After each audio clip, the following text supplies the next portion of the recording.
Hi everyone, welcome back to my channel. My name is Anamika Gupta. आज के video में हम पढ़ेंगे plastic shrinkage cracks and crazing cracks के बीच में क्या डिफरेंसेस हैं। ठीक है, आपने इस तरीके के क्रैक बहुत ज़्यादा देखे होंगे जो कंक्रीट की जब हम लेयर करते हैं, कंक्रीटिंग करते हैं, तो इस टाइप के क्रैक्स बहुत ज़्यादा फॉर्म होते हैं। तो ये सब आखिर क्यों फॉर्म होते हैं, इनका क्या रीज़न होता है और इनकी जो शेप है ये किस तरीके से ऑकर होती है, तो ये सब हम पढ़ेंगे आज के वीडियो में। तो गाइस प्लीज़ वीडियो पूरा देखिए। चलिए वीडियो स्टार्ट करते हैं। तो देखिए, सबसे पहले बात करते हैं प्लास्टिक श्रिंकेज की। ठीक है, तो देखिए प्लास्टिक श्रिंकेज क्यों होते हैं। जब हम कंक्रीट पेस्ट तैयार कर लेते हैं, ठीक है, और कंक्रीट हम कर देते हैं किसी सरफेस पे, तो हम क्या करते हैं, पहले फॉर्मवर्क करते हैं। फॉर्मवर्क करने के बाद उसके अंदर कंक्रीट की पेस्टिंग की जाती है गाइस। ठीक है, कंक्रीट की पेस्टिंग करने के बाद क्या होता है, जैसे जैसे करके कंक्रीट ड्राई होने लगता है, तो क्या होता है कभी कभी जब कंक्रीट पूरी तरीके से ड्राई नहीं हो पाता, पर उससे पहले उसके अंदर से मॉइस्चर दिखने लगता है, मॉइस्चर बाहर आने लगता है या फिर वाटर बाहर आने लगता है, तो उस कंडीशंस को हम बोलते हैं, ऐसी कंडीशन जब होती है उसे हम बोलते हैं ब्लीडिंग। ठीक है, पहली चीज़ तो ये हुई, ब्लीडिंग हो गई, यानी कि जो हमारी कंक्रीट सरफेस है उसमें से वाटर बाहर आना स्टार्ट हो गया है। ठीक है, लेकिन जब इवेपोरेशन होता है, इवेपोरेशन मतलब बहुत ज़्यादा धूप पड़ रही है, धूप पड़ने से क्या होगा, जितना भी जो कंक्रीट का जो मॉइस्चर होगा वो बहुत जल्दी एब्जॉर्ब हो जाएगा। ठीक है, बहुत जल्दी एटमॉस्फेयर में चला जाएगा। टेम्परेचर बहुत ज़्यादा है, जब ह्यूमिडिटी बहुत कम है, उस कंडीशन में क्या होगा, बहुत जल्दी इवेपोरेशन होगा। इवेपोरेशन होने की वजह से क्या होगा, कंक्रीट के अंदर जितना भी मॉइस्चर कंटेंट था वो सारा जल्दी जल्दी ड्राई होगा। एंड जल्दी जल्दी ड्राई होने की वजह से क्या होगा, जो कंक्रीट है उसके अंदर जो ब्लीडिंग का जो रेट है वो इवेपोरेशन के रेट से काफ़ी हद तक कम हो जाएगा, जिसकी वजह से श्रिंकेज दिखने लगेंगे, और इन श्रिंकेज को हम बोलते हैं प्लास्टिक श्रिंकेज। ठीक है, प्लास्टिक श्रिंकेज हम क्यों बोल रहे हैं, क्योंकि इस टाइम पे क्या है, जो हमारी कंक्रीट है वो बहुत ही ज़्यादा सॉफ्ट है, और अगर आप इस पर ज़रा सा प्रेशर अप्लाई करोगे तो ये टूट सकती है, इसलिए इसे हम क्या बोल रहे हैं, प्लास्टिक श्रिंकेज बोल रहे हैं। ठीक है, तो सिंपल सी बात ये है कि जब इवेपोरेशन बहुत जल्दी होता है कंक्रीट सरफेस का, यानी बहुत जल्दी कंक्रीट ड्राई हो जाती है, उस कंडीशन में क्या होगा, जो उसके अंदर का जो मॉइस्चर कंटेंट है वो बिल्कुल खत्म होने लगेगा और कुछ क्रैक्स फॉर्म होने लगेंगे। ठीक है, इन्हें हम बोलते हैं प्लास्टिक श्रिंकेज। ठीक है, दूसरी चीज़, ये टेंसाइल फोर्स डेवलप होने लगता है। ठीक है, ये तो आप सबको पता होगा, जो कंक्रीट होती है वो कंप्रेशन में बहुत अच्छी होती है लेकिन टेंशन में बहुत पुअर होती है, तो अगर उसके अंदर टेंशन डेवलप होने लग जाएगी तो डेफिनेट सी बात है कंक्रीट के अंदर क्रैक्स फॉर्म होना बहुत बिल्कुल जाहिर सी बात है। क्रैक्स फॉर्म होंगे तो श्रिंकेज भी बहुत जल्दी उसके अंदर दिखाई देगी। ठीक है, एंड दूसरी चीज़ ये जो प्लास्टिक श्रिंकेज की जो क्रैक होते हैं, ठीक है, अब आप इस इमेज में देख सकते हैं, ये जो क्रैक है ये एक दूसरे के पैरेलल हैं। ठीक है, पैरेलल हैं यानी एक दूसरे के ऊपर नहीं है, ये ओवरलैपिंग नहीं कर रहे हैं, ये स्पेसिंग पर है, तो इनके बीच की जो स्पेसिंग का जो रेशियो होता है वो समथिंग 300 mm से 1 मीटर के बीच में होता है। ठीक है, एंड ये ज़्यादा डीप क्रैक्स नहीं होते, थोड़े शैलो क्रैक्स होते हैं। शैलो क्रैक्स मतलब इनकी जो क्रैक्स की जो डेप्थ होती है वो ज़्यादा नहीं होती है, कुछ हद तक कम ही होती है। ठीक है, तो आप इस इमेज को देख के अच्छे तरीके से समझ सकते हैं प्लास्टिक श्रिंकेज किस तरीके से दिखाई पड़ता है। अब हम बात करेंगे क्रेजिंग क्रैक्स के बारे में। अब देखिए, क्रेजिंग क्रैक्स को थोड़ा ध्यान से समझेंगे।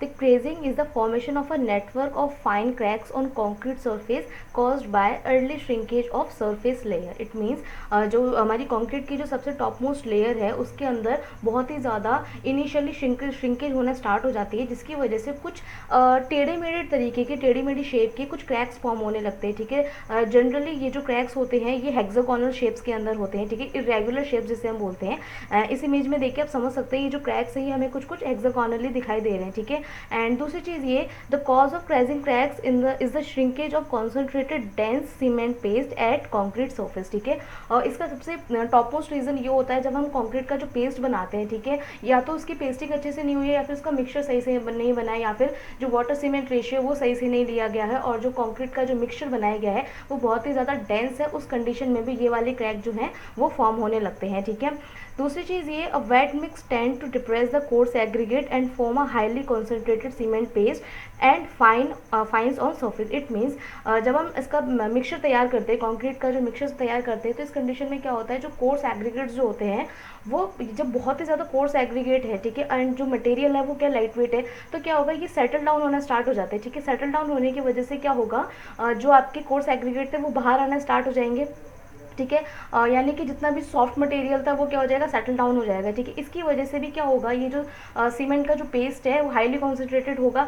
इसकी वजह से क्या होंगे, श्रिंकेज बहुत जल्दी डेवलप हो जाएगी। ठीक है, क्योंकि जैसे मैंने बताया पहले ब्रीडिंग होती है। ठीक है, एंड इस कंडीशन में क्या होगा, सेग्रीगेशन होना स्टार्ट हो जाएगा, क्योंकि मटेरियल सेपरेट होना स्टार्ट हो गए हैं। ठीक है, तो जैसे ही सेग्रीगेशन होना स्टार्ट हो जाएगा, ये जो क्रैक्स है ये फॉर्म होना स्टार्ट हो जाएंगे। ठीक है, ये मेन चीज़ थी हमारी। लास्ट चीज़ ये, the difference between plastic shrinkage cracks and crazing cracks lies in the fact that crazing cracks arise from the shrinkage of weak material such as latins in concrete surface, while plastic shrinkage cracks appear even in normal concrete surface. It means जो plastic shrinkage हो रहा है, ठीक है, वो किसी भी normal concrete के अंदर अकर हो सकता है, ठीक है। मान लीजिए आपकी कोई स्लैब है जो टॉप फ्लोर पर है, ठीक है, यानी कि मान लीजिए आपकी जो छत पे जो स्लैब लगी हुई है, वहाँ पे क्या होता है, वहाँ पे तो टेम्परेचर बहुत ज़्यादा रहेगा, क्योंकि भाई दिन में धूप पड़ेगी तो टेम्परेचर बहुत ज़्यादा होगा। प्लस दूसरी चीज़ ये ह्यूमिडिटी भी जब बहुत लो होगी तो उस कंडीशन में बहुत ज़्यादा जो उसकी ऊपर सरफेस है वो एकदम सन के एक्सपोजर में ज़्यादा होगी, ठीक है। और दूसरी चीज़, अगर विंड की वेलोसिटी बहुत ज़्यादा है, विंड की वेलोसिटी बहुत ज़्यादा होने की वजह से भी जो कंक्रीट का जो मॉइस्चर है वो जल्दी ड्राई अप हो जाएगा, जिसकी वजह से क्या होगा, उसके अंदर क्रैक्स बहुत जल्दी जल्दी फॉर्म होना स्टार्ट हो जाएंगे, ठीक है। वहीं पर ये जो नॉर्मल हमारे क्रेजिंग क्रैक्स होते हैं वो कब अराइज होते हैं, जब श्रिंकेज होता है वीक मटेरियल की वजह से, ठीक है। जब हमारे जो नॉर्मली हम जो मटेरियल यूज़ कर रहे हैं उनकी क्वालिटी या तो अच्छी नहीं है या फिर उनका मिक्स प्रोपोर्शन सही से तैयार नहीं हुआ है, उस कंडीशन में ये क्रेजिंग क्रैक्स होना स्टार्ट हो जाते हैं, ठीक है। तो गाइज ये थे कुछ बेसिक डिफरेंस इन दोनों के बीच में, एंड इस इमेज को देख के आप क्लियरली समझ सकते हैं क्रेजिंग क्रैक्स किस तरीके से दिखाई देते हैं। ये जनरली हमें अपने छतों पर दिख जाते हैं, कभी कभी वॉल्स पर भी दिखाई देने लग जाते हैं, ठीक है। तो हम इन सब क्रैक्स से बहुत ज़्यादा फैमिलियर हैं। तो आई होप आपको ये टॉपिक समझने में कुछ आसानी रही होगी और आपको वीडियो अच्छा लगा होगा। तो गाइस अगर वीडियो अच्छा लगे तो प्लीज़ मेरे वीडियो को लाइक कीजिए, अपने फ्रेंड्स से शेयर कीजिए। अगर यूज़फुल लगे तो प्लीज़ गाइस मेरे चैनल को सब्सक्राइब ज़रूर कीजिए और बेल आइकन को भी प्रेस कीजिए। मैं मिलूंगी आपसे अपने अगले वीडियो में। Till then take care, bye, thanks for watching.